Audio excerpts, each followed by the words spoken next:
Elena G. de White llegó a Australia en diciembre de 1891. Durante el viaje desde Estados Unidos y también a su llegada, recibió varias visiones. Algunas de ellas relacionadas con los trabajadores de la casa publicadora australiana. En un manuscrito escribió lo que se le había mostrado. Gran parte de esas instrucciones fueron escritas para el tesorero de la casa publicadora, Nathaniel Folkett. Folkett era un comerciante alto y vigoroso con una disposición generosa, pero al llegar a ser miembro de la Iglesia Adventista, era también un líder destacado de varias sociedades secretas.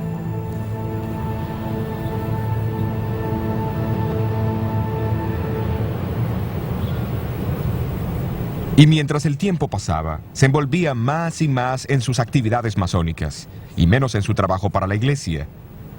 Algunos de sus asociados se preocuparon por su decadencia espiritual y le urgieron que examinara la dirección en que iba. Pero Folkett rechazó firmemente tales sugerencias.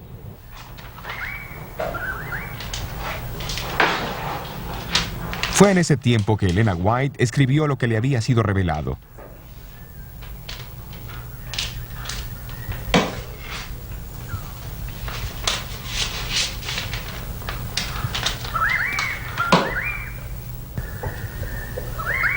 Pero cuando pensó en enviarlo por correo a Folkett, pareció una voz que le habló y la contuvo, porque los empleados de la casa publicadora todavía no estaban listos para recibir tal mensaje.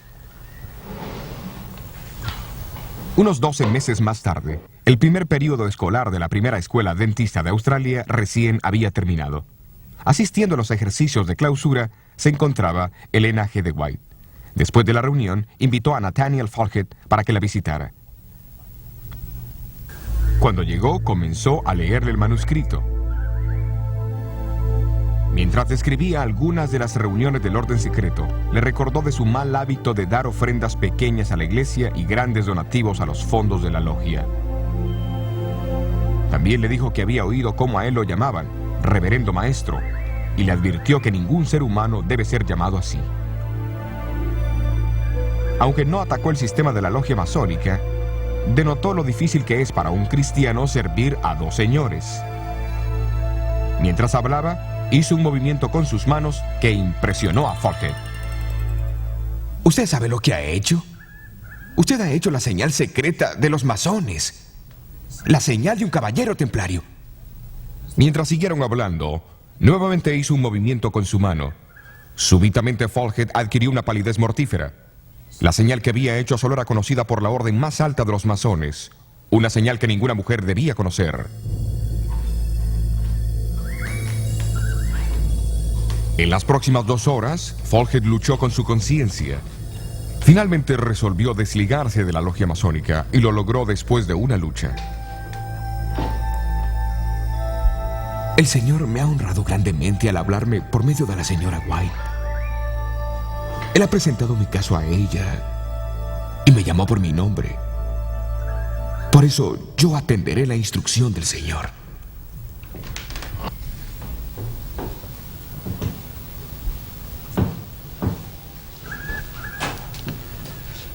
La experiencia de Elena White con Nathaniel Folkett ilustra algunos aspectos importantes de cómo el don de profecía operó en tiempos bíblicos y cómo continúa operando hoy. Primero, los profetas reciben información por los medios sobrenaturales de visiones o sueños proféticos que les permiten ver personas y experimentar eventos fuera de su límite de conocimiento.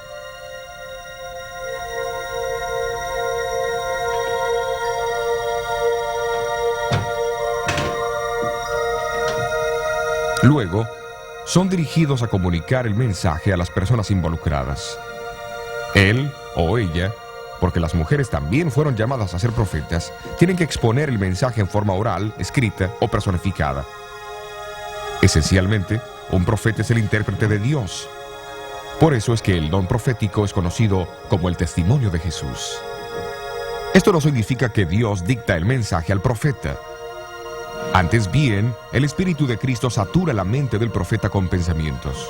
Entonces el profeta elige las palabras para expresar esos pensamientos recibidos en la visión o el sueño.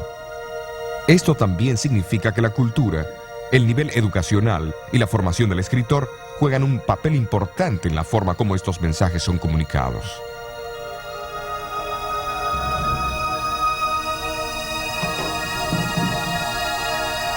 Para expresar sus pensamientos, algunos escritores de la Biblia prestaron las palabras escritas por otros autores bíblicos. Algunos, como Lucas, seleccionaron pasajes de fuentes históricas no inspiradas. Pablo usó las palabras de poetas seculares, y ambos, Judas y Juan, citaron del libro judío no bíblico de Enoch. No obstante, bajo la dirección del Espíritu Divino, el profeta es inspirado por Dios y el mensaje llega a ser la palabra de Dios. Es también obvio notar que los testimonios de algunos profetas no fueron incluidos en los libros de la Biblia. Por ejemplo, los mensajes de Natán, Gad, Azarías, Débora, Miriam, Agabús, Silas y las 4 hijas de Felipe. Pero esto no hace que sus mensajes sean insignificantes o menos inspirados. Simplemente significa que estos fueron de valor local y relativamente temporal. Los profetas también jugaron una parte destacada en la iglesia del Nuevo Testamento. De acuerdo al libro de los Hechos, ellos iniciaron el plan misionero de la iglesia. Seleccionaron al personal y dieron instrucciones de los lugares donde debían ser enviados. En 1 Corintios 14, Pablo habla de que el don profético fortalece la iglesia, trayéndole ánimo y consolación.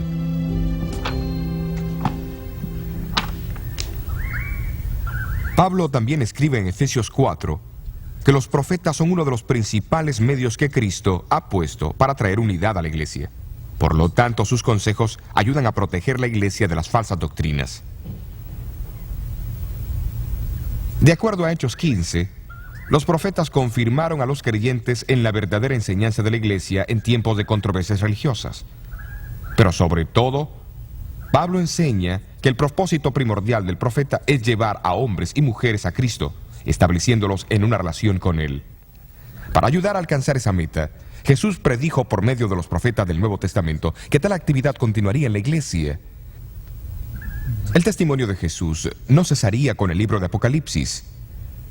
De hecho, los libros de Joel y Apocalipsis indican que el don de profecía asistirá especialmente a la iglesia en el tiempo del fin. Es lógico esperar que esta manifestación postrera del testimonio de Jesús cumplirá el mismo papel y funciones de los profetas del tiempo bíblico. Dios nuevamente revelará sus designios por medio de visiones y sueños. Él también inspirará al mensajero para que el mensaje guíe, amoneste y desafíe a la iglesia. Claro, la pregunta que debe formularse es, ¿cómo empleó Elena White este don profético en su ministerio para la Iglesia Adventista del Séptimo Día? En 1860, ella escribió que cuando el Señor le daba una visión, era llevada ante la presencia de Cristo y estaba inconsciente de sus alrededores. Como el profeta Ezequiel, su atención durante la visión era a menudo dirigida a escenas que tomaban lugar en la tierra. Aunque ella no podía ver nada más de lo que el ángel le mostraba, a veces se le mostraban eventos futuros, en otras ocasiones eventos del pasado. Con frecuencia, no podía recordar lo que se le había mostrado hasta que comenzaba a escribir. Otras veces, no podía acordarse de nada hasta entrar en contacto con las personas a quienes la visión se aplicaba. Entonces recordaba clara y convincentemente la instrucción dada, aunque la misma le hubiera sido mostrada años antes. Yo dependo del Espíritu de Dios, tanto para relatar o escribir la visión como para recibirla. Se me han mostrado rostros que nunca antes había visto y años después los reconocía al verlos.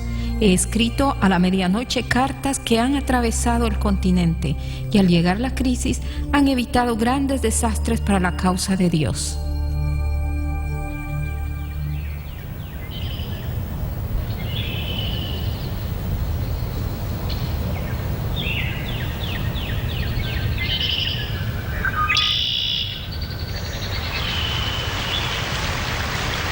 Tal vez no hubo una crisis más grande en la iglesia adventista durante los primeros 70 años de su historia que la amenaza del panteísmo.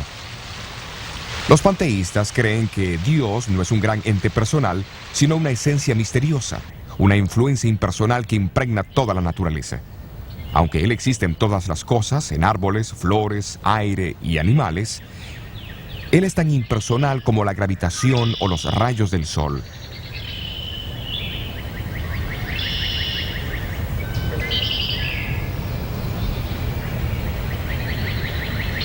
Esta idea había sido adoptada y enseñada como una nueva y avanzada verdad por algunos de los líderes de la iglesia de Battle Creek. En realidad, amenazó los mismos fundamentos de la opinión bíblica de Dios. El doctor Juan Harvey Kellogg, el brillante doctor y superintendente de la institución médica de la iglesia en Battle Creek, fue uno entre muchos líderes de la iglesia que fue atraído por esta filosofía a comienzos de los 1880. Pero no fue hasta 1897 que introdujo esta enseñanza en forma pública. En las reuniones de la Conferencia General en 1899, celebradas aquí en la iglesia del sur de Lancaster, en Massachusetts, las ideas panteístas fueron nuevamente promovidas por varios líderes de la iglesia. Elena White estaba en Australia en ese entonces, pero fue impresionada a informar a la conferencia unos cuantos testimonios. Uno llevaba el título La verdadera relación de Dios y la naturaleza. La naturaleza no es Dios y nunca lo fue. La voz de la naturaleza testifica de Dios, declarando su gloria, pero la naturaleza en sí no es Dios. Como creación de Dios, solo profesa el testimonio de su poder. Bueno, hermanos, ¿qué piensan ustedes?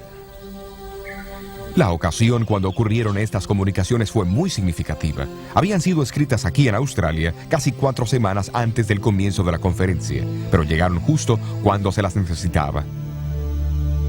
Sin embargo, eso no fue el fin del asunto. La enseñanza panteísta prontamente se extendió en el colegio de Battle Creek y en el sanatorio que estaba bajo el control del Dr. Kellogg.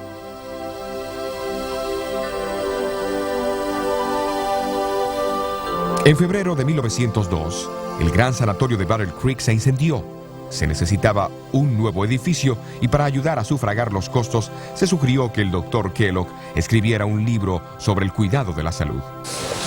Todos los ingresos de las ventas se usarían para ayudar a reconstruir dicho sanatorio. Kellogg fue advertido que no incluyese ninguna idea panteísta en él. Pero cuando este libro, El Templo Viviente, finalmente salió de la imprenta, fue claro para algunos que él no había dado importancia a la instrucción.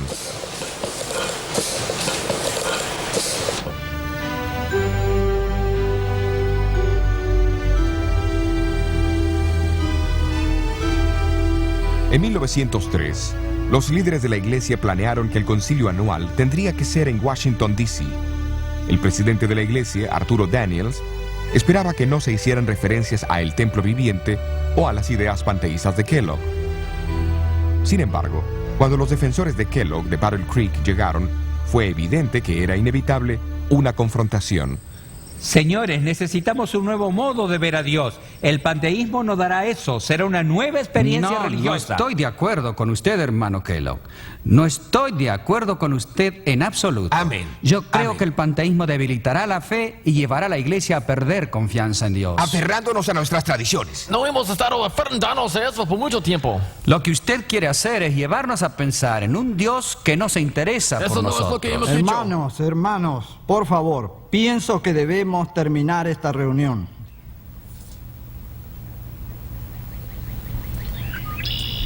El pastor Daniels no se atrevió a pedir un voto por la tensión existente. La iglesia estaba enfrentando una crisis. ¿Pero qué hacer?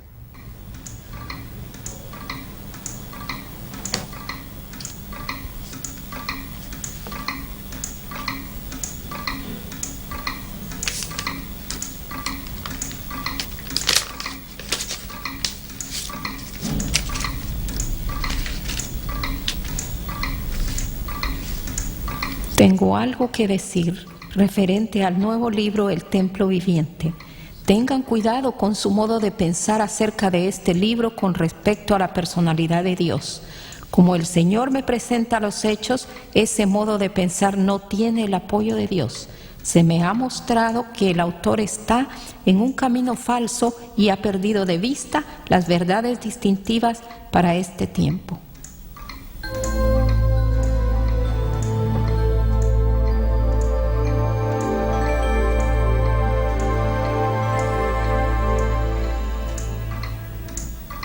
Elena White había escrito la carta desde su casa en Ells Haven, California, y la había mandado una semana antes. Fue una mera coincidencia que la carta llegase de miles de millas de distancia en el momento más oportuno. Por supuesto que Daniels y muchos otros no pensaron así.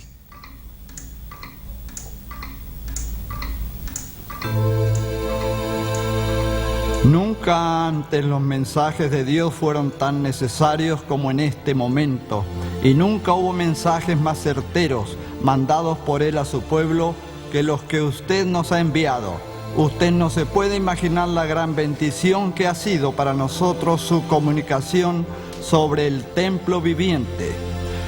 Llegó en el momento exacto. El conflicto era severo, pero su mensaje llegó y resolvió la controversia.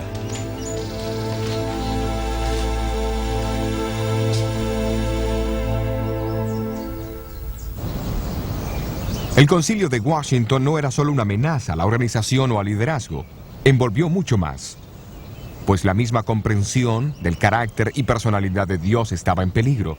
Por eso Elena White decidió incluir en 2 de sus libros, que estaban en preparación, algún material sobre el tema discutido. El 8º volumen de Testimonios para la Iglesia contiene más de 80 páginas sobre Dios y la naturaleza y la relación entre ambos.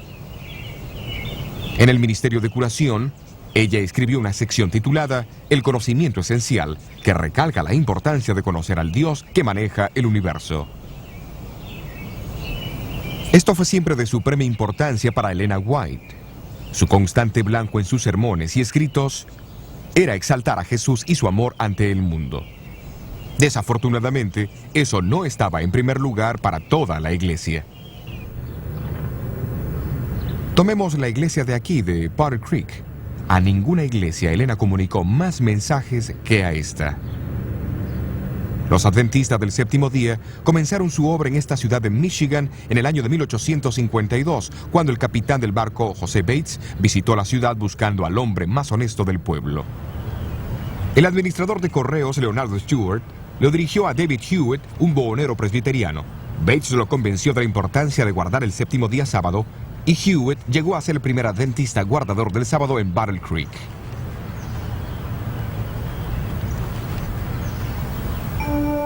En 1855, la obra publicadora de la iglesia se mudó de Rochester, Nueva York, a Battle Creek, y luego se erigió esta pequeña estructura de madera de 2 pisos para alojar a la imprenta. Durante las décadas que siguieron, equipos a vapor reemplazaron la pequeña imprenta manual y la obra de publicación floreció. Una sucesión de pequeñas iglesias de madera se construyeron en Battle Creek, cada una más grande que la anterior, para servir a la creciente feligresía. En este segundo edificio, la joven iglesia decidió nombrarse Adventista del Séptimo Día en 1860 y se estableció su sistema de organización en 1863. En 1866, en respuesta a una visión dada a Elena White, la iglesia abrió su primer instituto de salud. El Instituto Occidental de la Reforma Pro Salud, como fue llamado, fue fundado en una antigua casa remodelada en Battle Creek. Su blanco no era solo tratar a la gente con remedios sensatos, sino también enseñar a la gente a cómo cuidarse para prevenir enfermedades. Pocos se imaginaron sus fundadores que en unas décadas recibiría reconocimiento mundial bajo su dinámico director médico, el Dr. Juan Kellogg. En 1872, la primera escuela adventista se abrió en la ciudad. Comenzó en el pequeño edificio de 2 pisos que en un principio había alojado la obra publicadora. 7 años más tarde, el famoso tabernáculo Dime, el 4º edificio de la iglesia adventista de la ciudad, fue dedicado. Una imponente estructura de ladrillos que podía acomodar a 3.200 personas y proveía un lugar ideal para las reuniones de la Asociación General. En menos de 30 años, Battle Creek llegó a ser la meca para los miembros de la iglesia, porque la misma proveía educación, trabajo y oportunidades para el cuidado de la salud como en ninguna otra parte. Pero Elena White reconoció las señales de peligro de tan intensa centralización. Para sorpresa, durante las décadas que siguieron, sus advertencias fueron notablemente desatendidas.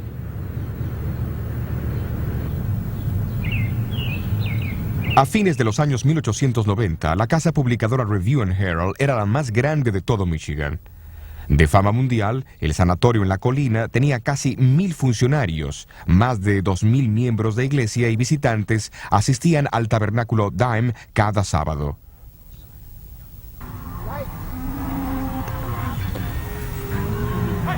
Pero desde Australia, donde Elena White estaba viviendo durante los 1890, ella amonestó que no se hiciesen más planes de expansión. Vio la necesidad de construir pequeñas instituciones en áreas diversas. También sabía por las visiones recibidas que estaban a punto de ocurrir grandes cambios en el mundo.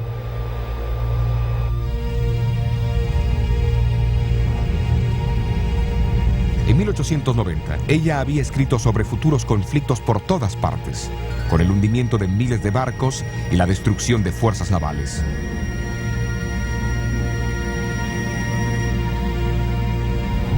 Vidas serían sacrificadas por millones, dijo. Confusión, confrontación y muerte ocurrirían inesperadamente en los mayores medios de transporte.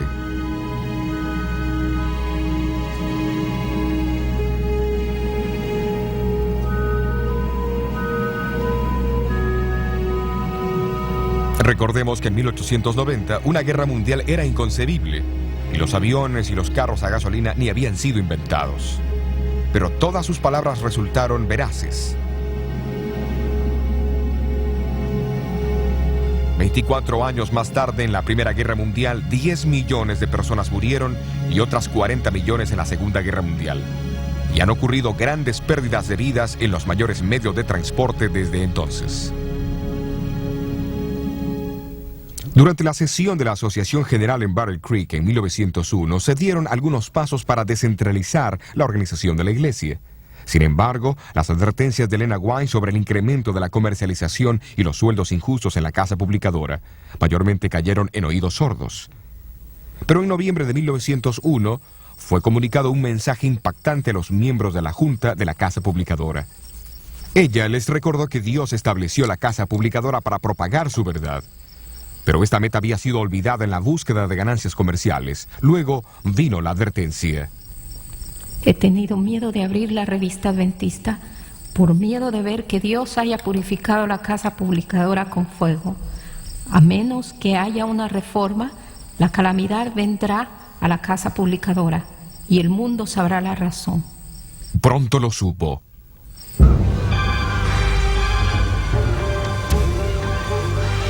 En la noche de diciembre 30 de 1902, el edificio principal de la casa publicadora fue reducido a cenizas.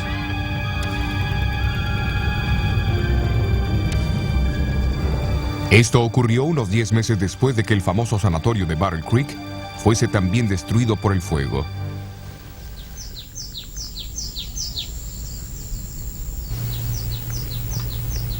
Cuando la noticia del fuego llegó a Elena White en California, escribió a los líderes de Battle Creek, expresando su profunda tristeza por la gran pérdida que la iglesia había sufrido. No estoy sorprendida por esta triste noticia, porque en las visiones de la noche he visto un ángel parado con una espada de fuego sobre Battle Creek.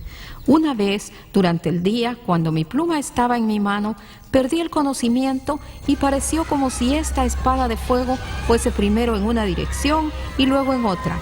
Un desastre parecía seguir a otro, porque Dios fue deshonrado por hombres que decidieron exaltarse a sí mismos.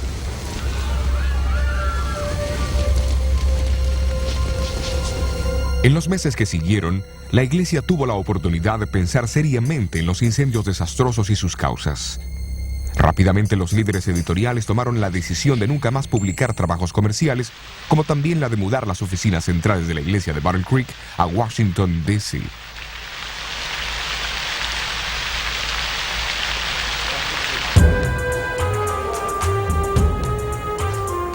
En los tiempos bíblicos, el profeta, siendo el intérprete de Dios, a menudo hablaba claro y señalaba mensajes de advertencia al pueblo de Dios, llamándolo a arrepentirse.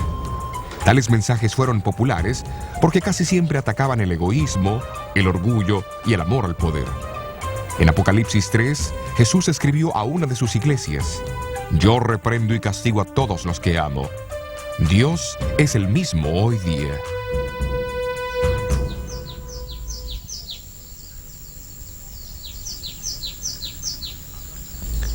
A través de su mensajera moderna, Elena White, Dios también advirtió y apeló al arrepentimiento, no solo de los líderes, sino también de los individuos.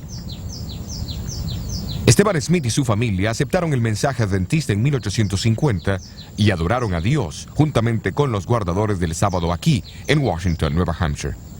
Sin embargo, no mucho tiempo después, Smith cayó bajo la influencia de lo que se llamaba la Nueva Luz y comenzó a predicar sus ideas.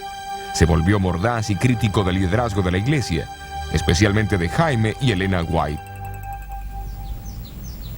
A fines de 1851, el nombre de Smith fue desfraternizado con profundo dolor por sus ideas discordantes y mordaces. Los 30 años siguientes pasó uniéndose a uno u otro grupo separatista, y aunque se le amonestó sobre la ausencia de fundamento bíblico en sus enseñanzas, nunca prestó la debida atención a los consejos. Pero Dios todavía amaba a Esteban Smith, y en una visión reveló su vida y su futuro a Elena White. A fines de los 1850, escribió lo que le había sido mostrado, y concluyó con un llamado para que él volviese a Dios. Cuando Smith recibió la carta, se enojó y declaró que no quería ningún testimonio de Elena White. Cerró la carta y se olvidó de ella. Mientras tanto, Smith siguió en su crítica senda. Un amigo dijo que él tenía la lengua más malvada y fulminante que cualquier hombre que él conocía, y de esta manera malgastó los mejores años de su vida. Luego, en 1884, se le ocurrió tomar una copia del periódico de la iglesia, la Revista del Advenimiento y la Proclamación del Sábado. Sus ojos fueron cautivados por un artículo de Elena White. Al leerlo, se impresionó por su verdad. En las semanas que siguieron, continuó leyendo la revista, y su familia y sus amigos notaron un cambio gradual en sus actitudes mordaces y desagradables hacia la iglesia y sus líderes.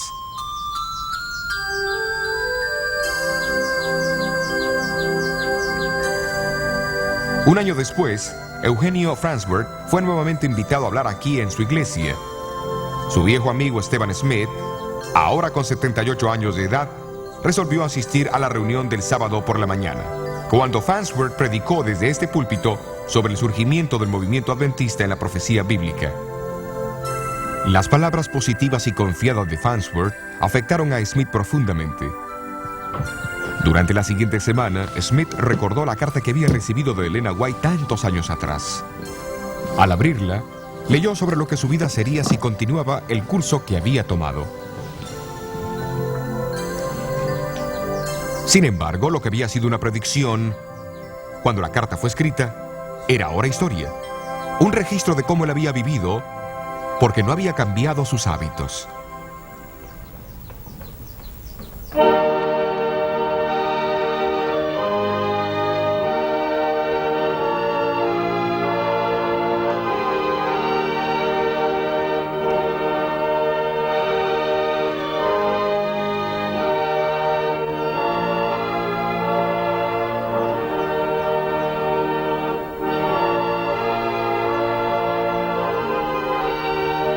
El próximo sábado, Smith volvió a la iglesia de Washington. Farnsworth, que todavía no sabía nada sobre esta experiencia, había preparado un sermón sobre el don de profecía en la iglesia adventista.